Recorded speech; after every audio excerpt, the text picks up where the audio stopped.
The aluminum strips looked like garbage. Thousands of thin metallic rectangles bundled together with string, each one exactly 27 centimeters long and exactly 1.5 centimeters wide, cut with precision that seemed absurd given what Flight Sergeant David Moore was about to do with them. He was going to throw them out the window of a Lancaster bomber while flying through flak that could tear the aircraft apart at any second, and the intelligence officer who briefed him on this mission said these strips would blind German radar and save lives. Moore had laughed when they told him, laughed out loud in the briefing room while other crew members stared at him. "You want me to drop confetti on Hamburg? Is this a fucking joke?" The intelligence officer hadn't smiled, just repeated the orders with the flat tone of someone who didn't want to explain something he barely understood himself. "Just follow orders, Sergeant. The science is solid."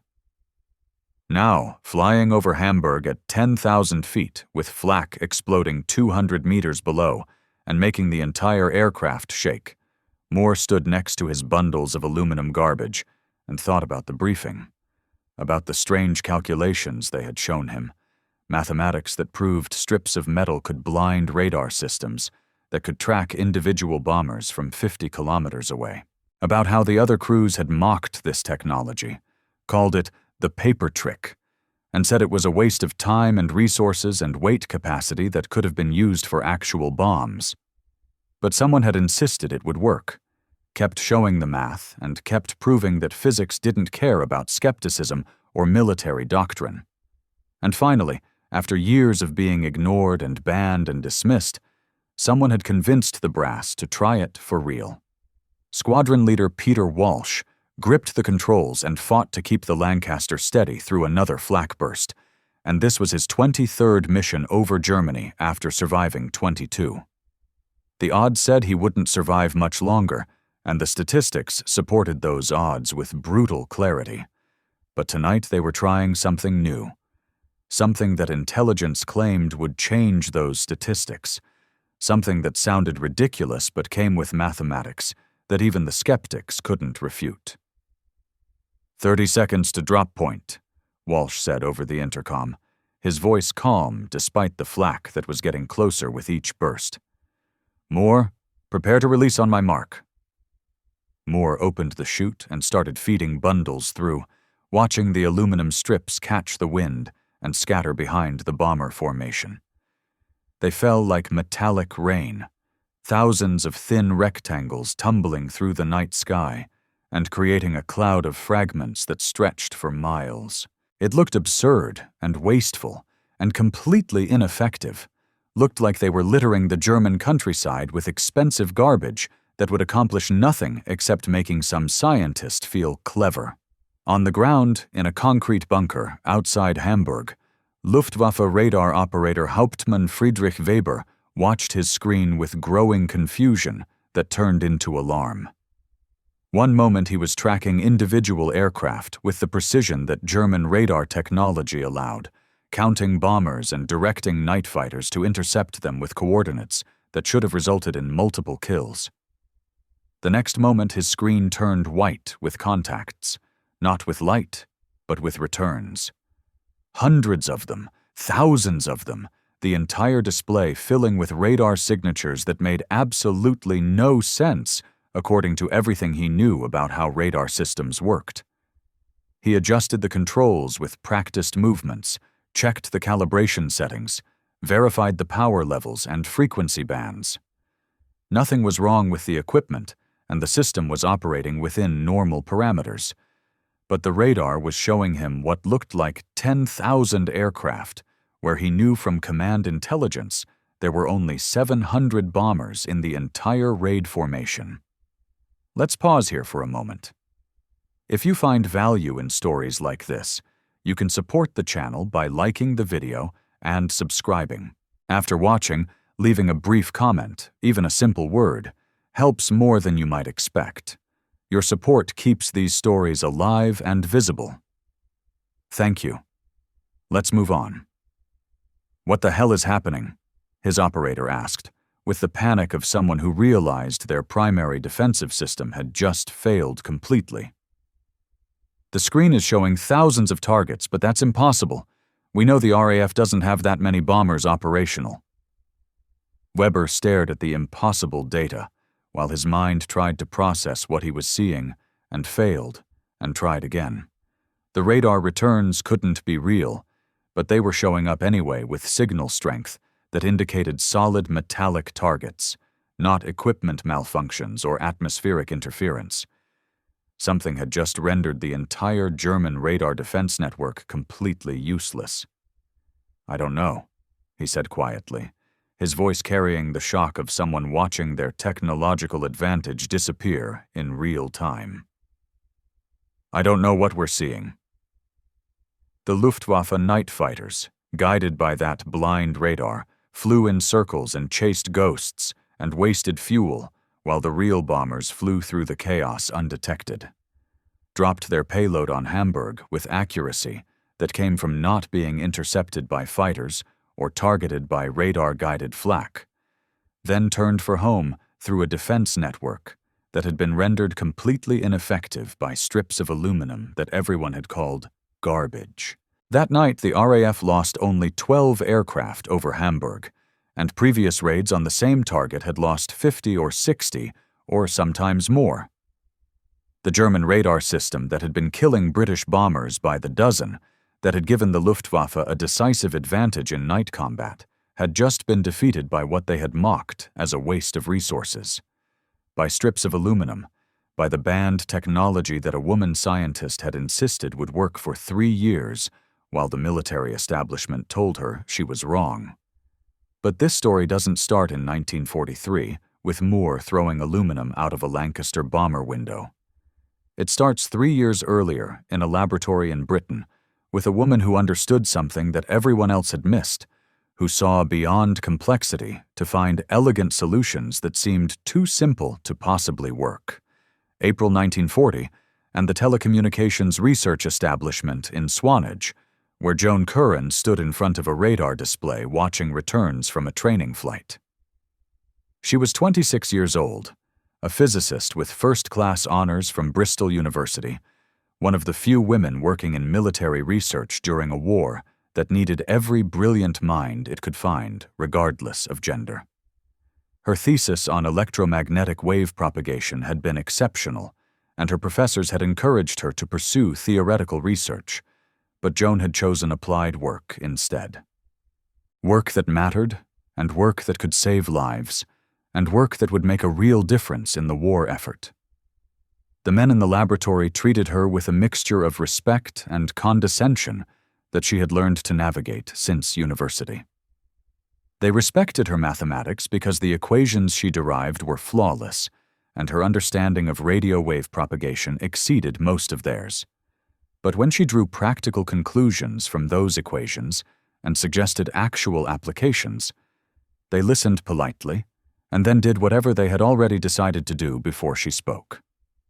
She was used to it by now, had experienced it throughout her academic career.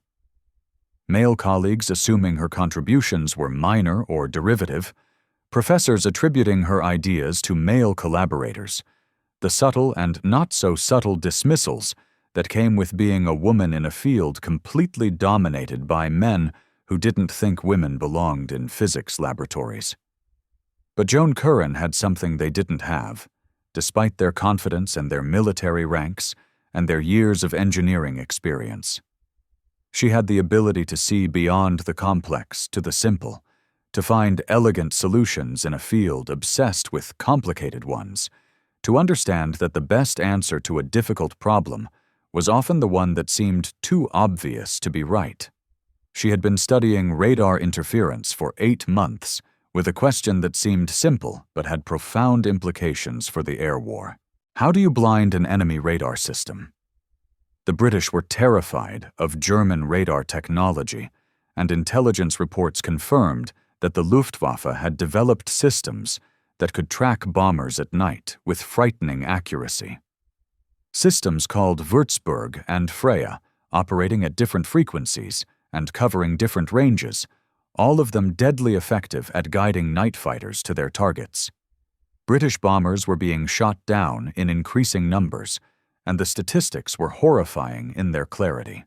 In January 1940, losses had been manageable with acceptable casualty rates that reflected the inherent dangers of strategic bombing. But by April, they were catastrophic. Night fighters guided by radar were finding bombers with precision that shouldn't have been possible in complete darkness. Flak batteries directed by radar were hitting targets with accuracy that traditional methods couldn't achieve. The official research teams were working on electronic jamming as the solution to the radar problem. Complex systems with heavy equipment and radio transmitters designed to overwhelm German radar with noise, projects with code names like Airborne Grosser and Mandrill that involved vacuum tubes and amplifiers and power supplies that weighed hundreds of pounds. Equipment that took up space in bombers that was desperately needed for bombs or fuel or additional crew protection. And the jamming systems weren't working very well despite the resources and expertise devoted to developing them. They were unreliable in combat conditions, easy for German operators to counter by simply changing frequencies or increasing transmission power, and the electronic warfare race was one the British were losing badly. The Germans adapted faster than the British could innovate, and every adaptation cost more bomber crews their lives.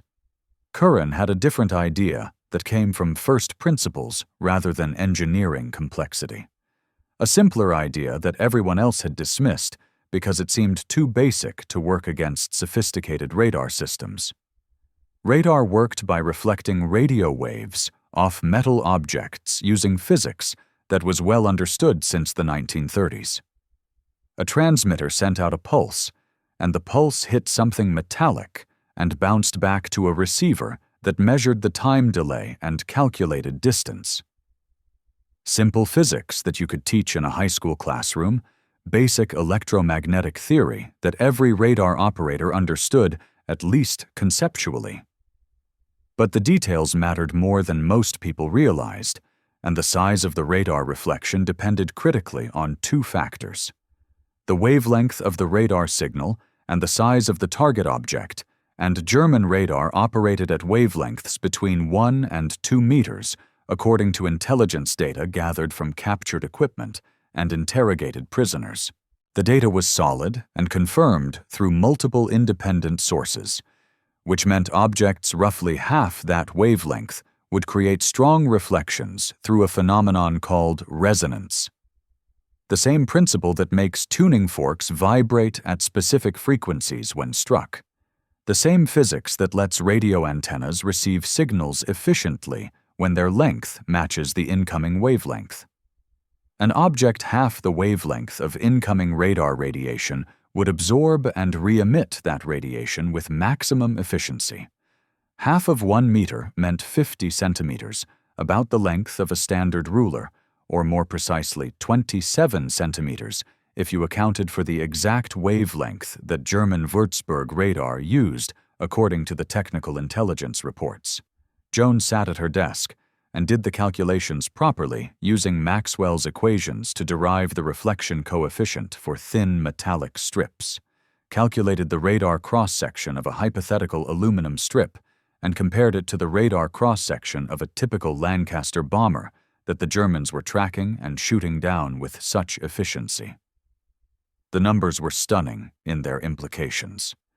A strip of aluminum 27 centimeters long and maybe 2 centimeters wide would create a radar return roughly 1/10 the size of a bomber aircraft, which meant 10 strips would look like one bomber to any radar operator watching his display. 100 strips would look like 10 bombers, 1,000 strips would look like 100 aircraft, and 10,000 strips scattered over several miles would completely overwhelm any radar system trying to track individual targets through the clutter. The mathematics were elegant, and the solution was simple, and the cost would be minimal. Aluminum strips were cheap to manufacture, weighed almost nothing compared to electronic jamming equipment, required no power supply or maintenance or technical expertise to deploy.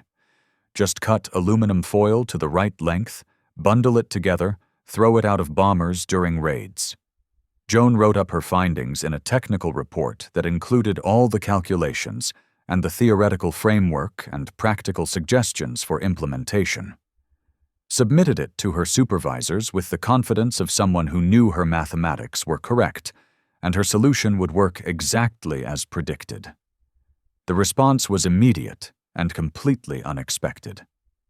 The report was classified at the highest level, marked as too sensitive to distribute widely, and the technology was banned from operational use by direct order from the military command structure. They banned it because they were afraid the Germans would copy it if they discovered aluminum strips scattered across raid zones, would realize the principle and develop their own countermeasures against British radar, would gain the same advantage against RAF night operations that Britain desperately wanted against the Luftwaffe. The ban made sense from a strategic perspective. Made sense if you assumed the Germans hadn't already thought of this incredibly obvious application of basic radar physics. Made sense if you valued theoretical security over actual bomber crews dying every night, because German radar was finding them with mechanical efficiency.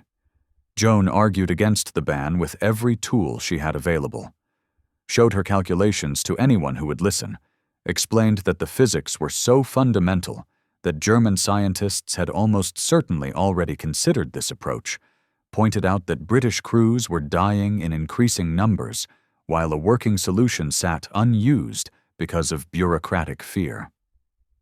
They listened politely and ignored her completely, told her the decision had been made at levels above her access, suggested she work on other projects that were more acceptable to military leadership. The ban lasted 3 years, while British bomber losses continued to climb. 3 years while Joan watched crews die knowing she had a solution that could save them. 3 years of frustration watching men make decisions based on fear rather than mathematics. The ban frustrated Joan in ways that had nothing to do with personal recognition or professional pride. She wasn't angry about credit or acknowledgement, didn't care whether her name appeared on reports or whether colleagues knew she had developed the concept. What frustrated her was watching the casualty statistics climb month after month while knowing she had a solution that could save lives, watching young men die in burning aircraft over Germany because bureaucrats were too afraid to implement a technology that physics guaranteed would work. Every morning she arrived at the laboratory and checked the overnight bomber loss reports, saw the numbers that represented actual human beings who had died because German radar had found them, and guided night fighters to their positions or directed flak batteries to their altitude. 12 bombers lost over Berlin meant 84 crew members dead or captured. And Joan knew that half of those losses could have been prevented if the military command had listened to her mathematics instead of their fears about German countermeasures. She continued working on other projects because that was her job, and because the war effort needed her expertise on radar development and electromagnetic countermeasures. Contributed to improvements in British radar systems, helped develop better detection methods for German submarines, worked on communication systems that would resist jamming. All important work that made real differences in the war effort. But at night she would go home to her small flat in Swanage and pull out her calculations about aluminum strips, would review the mathematics again, looking for errors she might have missed or assumptions that might be wrong. Never found any mistakes because the physics were straightforward and the concept was fundamentally sound, based on principles that had been well understood since Maxwell formulated his equations in the 1860s. She wrote letters to military contacts suggesting they reconsider the ban, presented her case at research conferences where classified work could be discussed among cleared personnel, tried every channel she could access to get someone with decision-making authority to look at her work with fresh eyes. Most of the time they listened politely, and then explained that the ban had been implemented at very high levels for very good strategic reasons that she needed to trust, even if she didn't fully understand the political implications. Told her that counterintelligence was just as important as technical innovation, and that preventing German countermeasures was worth sacrificing some British advantage in the short term. But the short term was stretching into years while British bomber losses mounted to levels that threatened the entire strategic bombing campaign. The mathematics of attrition were brutally simple, and if casualty rates continued at current levels, the RAF would run out of trained crews before they could accomplish their strategic objectives against German industrial targets. October 1942, and Joan attended a classified briefing on bomber loss statistics, where an intelligence officer presented charts showing casualty trends over the past 2 years. The numbers were worse than she had realized from the daily reports, much worse when you saw them compiled and analyzed properly. The Luftwaffe night fighter force was becoming more effective every month as German radar technology improved and as their pilots gained experience in radar-directed interception. British countermeasures weren't keeping pace with German innovations, and the electronic jamming systems that had consumed enormous resources and development time were proving largely ineffective against adaptive German operators who simply changed tactics when they detected jamming signals. Joan sat in that briefing, watching the casualty projections for 1943 and feeling physically sick at what the statistics predicted. If current trends continued, the RAF would lose nearly 40% of its bomber force over the next 12 months, would sacrifice thousands of crew members in a campaign that might not achieve its strategic objectives because losses would force a reduction in operational tempo. She raised her hand during the question period after the briefing and asked directly whether the command staff had reconsidered the ban on aluminum strip countermeasures given the severity of the loss projections. The intelligence officer looked uncomfortable and said that question was above his clearance level, suggested she direct inquiries through her chain of command. But Joan had already tried that channel multiple times over the past 2 years and gotten nowhere. The decision-makers who had implemented the ban were not going to reverse it based on arguments from a junior researcher at a radar laboratory, no matter how sound her mathematics were or how desperate the strategic situation became. April 1942, and Joan was still working at the radar establishment when a new researcher joined her team, a young engineer named Robert who had just transferred from another facility and who brought fresh perspective to old problems that had become entrenched in institutional thinking. She showed him her banned research about aluminum strips within his first week, explained the physics and the calculations, and the 3-year ban that had kept the technology from operational use despite its obvious potential. Robert read through her technical report with the careful focus of someone who understood electromagnetic theory well enough to recognize elegant solutions when he encountered them. "This should work perfectly," he said after finishing the derivations and checking her numbers.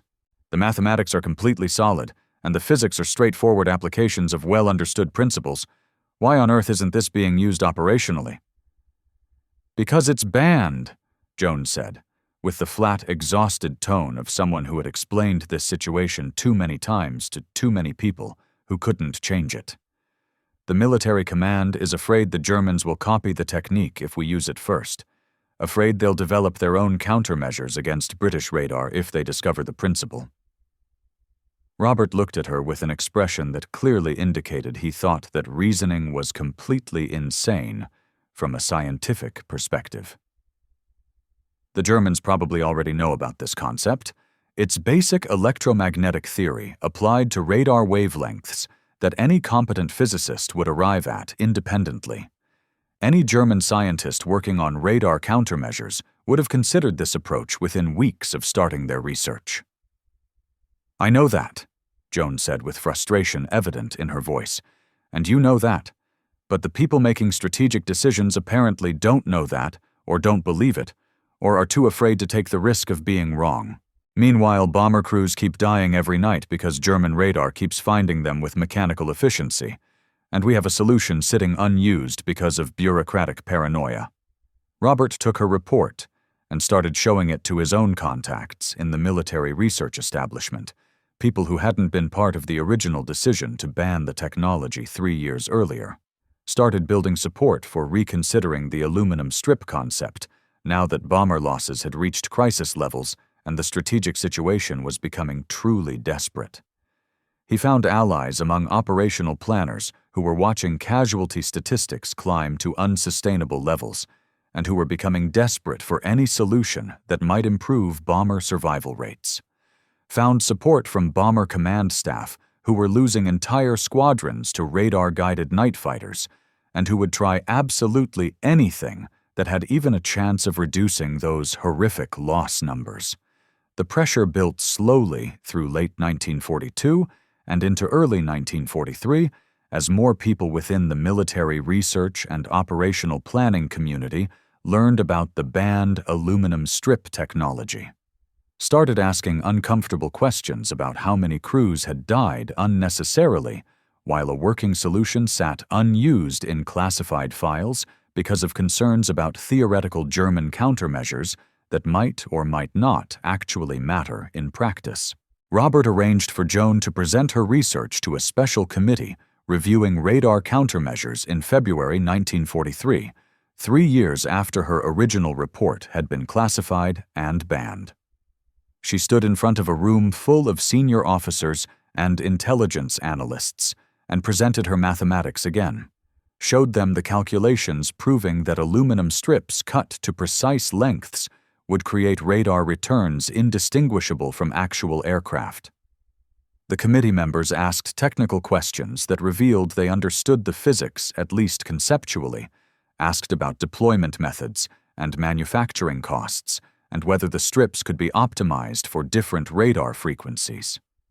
Joan answered each question with the precision that came from having thought about every aspect of this technology for 3 years while watching it remain unused. "What about German countermeasures?" a Navy captain asked during the question period. "If we deploy this technology operationally, won't the Germans simply copy it and use it against our radar systems?" "Almost certainly yes," Joan answered honestly, "because the physics are straightforward and German scientists are just as competent as British ones. But they've probably already thought of this concept independently, given how obvious it is from basic electromagnetic theory. And we're not using radar to guide night fighters against German bombers with the same effectiveness they're using it against us. The asymmetry means we have more to gain from deploying aluminum strips than we have to lose from potential German countermeasures." The captain nodded slowly and made notes while Joan continued. "Furthermore, British bomber losses are currently unsustainable at projected rates, while German bomber operations against Britain have been greatly reduced since 1941. The strategic calculus strongly favors immediate deployment of this countermeasure, regardless of theoretical risks about German adoption." An Air Force group captain raised his hand with another concern. "Manufacturing and logistics? Can we actually produce enough of these aluminum strips to make a difference? And can we distribute them to bomber squadrons without creating supply bottlenecks?" "Aluminum foil is readily available as a commercial product," Joan explained, pulling out samples she had brought to the presentation. "These strips can be cut with ordinary metal shears in bulk quantities. The manufacturing process is trivially simple and requires no specialized equipment or trained personnel. Cost per strip is negligible, weight per bundle is under 1 kilogram, and a typical Lancaster bomber could carry enough bundles to create effective radar clutter over a target area without significantly reducing bomb load." The technical questions continued for nearly an hour, while Joan demonstrated that she had thought through every practical aspect of implementing Window as an operational capability. She had calculated optimal drop rates and bundle sizes, had determined the best altitude and timing for deployment, had even designed simple mechanical dispensers that could be installed in existing bomber aircraft without requiring major modifications. When the presentation ended, the committee thanked her formally and said they would review the material and make recommendations to higher command authority within 2 weeks. Joan left the room cautiously optimistic, but trying not to hope too much after 3 years of rejection and bureaucratic resistance.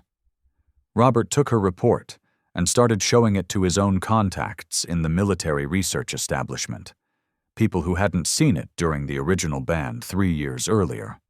Started building support for reconsidering the technology now that bomber losses had reached crisis levels and the strategic situation was becoming desperate. He found allies among the operational planners who were watching casualty statistics climb to unsustainable levels, found support from bomber commanders who were losing entire squadrons to radar-guided night fighters and who would try anything that might improve survival rates. The pressure built slowly through 1942 and into early 1943 as more people learned about the banned aluminum strip technology and started questioning why it wasn't being used. Started asking uncomfortable questions about how many crews had died while a working solution sat unused because of bureaucratic paranoia about German countermeasures.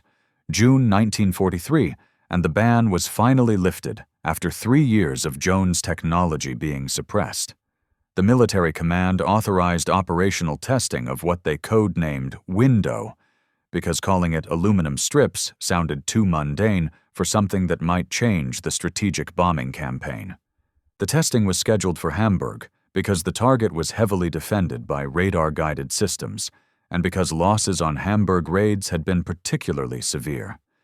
If Window worked, it would be obvious immediately in the casualty statistics. If it failed, they would know just as quickly. July 24, 1943, and the first operational use of Window during a major RAF bombing raid. Every bomber in the formation carried bundles of aluminum strips cut to precisely 27 centimeters in length. Every crew had instructions to begin dropping them at specific intervals during the approach to target.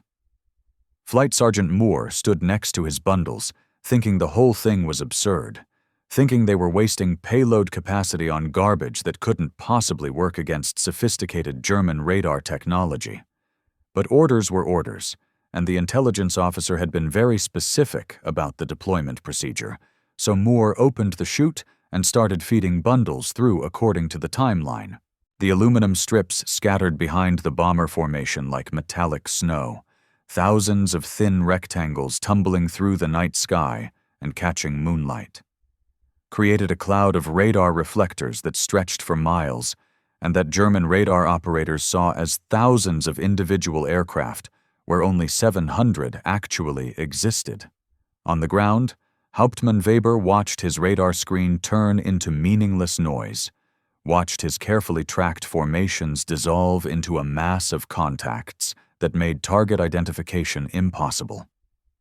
Called his night fighter controllers to report the problem, but they were seeing the same thing on their displays, the same overwhelming clutter that made vectoring fighters onto specific bombers completely impossible. The Luftwaffe defense network had been designed around radar guidance and radar-directed flak and radar vectoring of night fighters.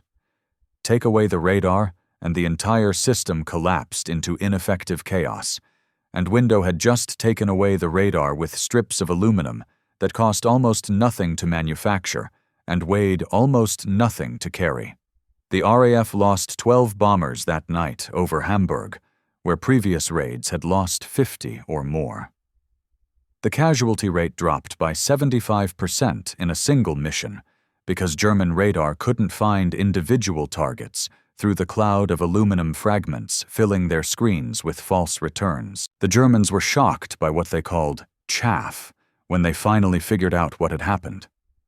Their radar operators couldn't understand what they were seeing until they found aluminum strips on the ground and analyzed them and realized with horror that the British had defeated their entire radar defense network with cut aluminum foil. German scientists immediately began working on countermeasures, but the fundamental physics couldn't be changed.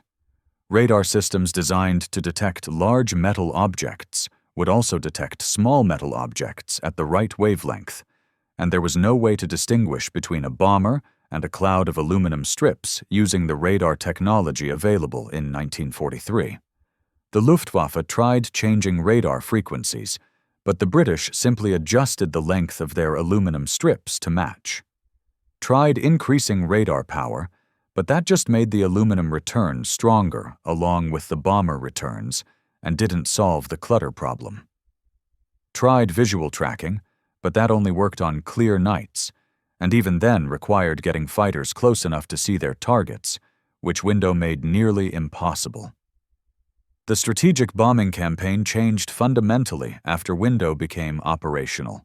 British bomber losses dropped significantly across all target areas where German radar had previously been effective, and the cumulative effect over the next 2 years was hundreds of aircraft saved and thousands of crew members who survived missions they would have died on without Window protecting them from radar-guided defenses. Joan Curran continued working at the radar establishment through the rest of the war and into the post-war period, published over 40 scientific papers on radar and communications and electromagnetic propagation, contributed to dozens of classified projects that remained secret for decades. Her career was distinguished and successful and full of accomplishments that would have made any scientist proud, but Window was mentioned in her official biography as just one paragraph. During World War II, Curran contributed to radar countermeasures research, including the development of aluminum strip technology for radar confusion. Accurate and understated and missing all the drama, missing the 3-year ban and the bureaucratic fight, and the frustration of watching crews die while knowing she had a solution that could save them. Missing the fact that her forbidden technology had saved hundreds of lives and changed the strategic bombing campaign and given the RAF a crucial advantage at a critical moment in the war. She wouldn't have cared about the omission because Joan Curran was a scientist who cared about results rather than recognition. The mathematics had been straightforward, and any competent physicist could have developed the same concept from first principles. The difficult part had been convincing people to listen to mathematics instead of fear. That was always the difficult part in her experience. Not the science or the engineering or the technical challenges, but overcoming human resistance to simple solutions. Overcoming bureaucratic fear of taking risks. Overcoming the prejudice that elegant solutions must be wrong because complexity is more respectable and more comfortable for organizations built on complicated hierarchies. Flight Sergeant David Moore flew 47 missions total during the war and survived them all after Window became operational. Came home to Britain in 1945, married his sweetheart, who had waited for him, had children and grandchildren, and lived a long, quiet life. When history students interviewed him in the 1990s about his war service, he talked about Window with genuine gratitude in his voice. "We dropped these aluminum strips, and they told us it would confuse German radar," he said during one interview. "We thought it was bonkers at first. Thought we were wasting valuable payload on garbage, but it worked, and it bloody well worked. Saved my life and saved hundreds of other lives, and I don't know who came up with the idea, but they should have gotten a medal for it." The interviewer asked if he knew the inventor's name, and Moore shook his head. "No idea. Some scientist probably. Most likely dead by now. But whoever it was, I owe them everything. Every day I lived after July 1943. Every mission I survived after that first Hamburg raid. My wife and my children and my grandchildren, all of it exists because someone figured out that aluminum strips could blind radar." He had paused during that interview and thought about it for a moment. Sounds simple when you say it like that, doesn't it? But simple ideas are often the best ones, and simple ideas can win wars when people are smart enough to recognize them. That was Joan Curran's legacy, not in monuments or medals or public recognition, but in every bomber crew that came home after Window became operational. Every life saved by blinded radar, every mission flown with dramatically reduced losses, every airman who survived the war because German night fighters couldn't find them through the aluminum cloud that Joan's mathematics had predicted would work. In David Moore's children and grandchildren who existed because their grandfather survived his bombing missions. In the families of hundreds of other airmen who lived because someone had understood basic electromagnetic physics well enough to see the obvious solution that everyone else had missed or dismissed. The toy that blinded the Luftwaffe, the paper trick that saved cities from having to absorb even higher bomber casualties. the banned technology that worked exactly as Joan's calculations had predicted 3 years before anyone allowed it to be tested operationally. Joan Curran died in 1999 at age 85 after a long career in physics research. Her obituary in the Times mentioned her contributions to radar technology during and after the war, mentioned her scientific papers, and her distinguished career. It didn't mention window specifically, didn't mention the 3-year ban, or the bureaucratic fight, or the thousands of lives her work had saved. But the mathematics remember everything even if history forgets. The physics remember the elegant solution to a complex problem. The simple answer that everyone dismissed because it seemed too basic to work against sophisticated enemy systems. The aluminum strips tumbling through the night sky remember the woman who calculated their exact length from first principles. The German radar screens showing impossible clutter remember the physicist who understood that resonance would create false returns. The British bomber crews who came home remember the technology that saved them, even if they never knew the name of its creator. They remember the forbidden solution that became the weapon that changed strategic bombing. The mocked technology that bureaucracy tried to suppress for 3 years while men died. The woman scientist who kept fighting to prove her mathematics were correct, despite being ignored and dismissed, and told her solution was too simple to possibly work. That was her real legacy, and her real contribution to winning the war.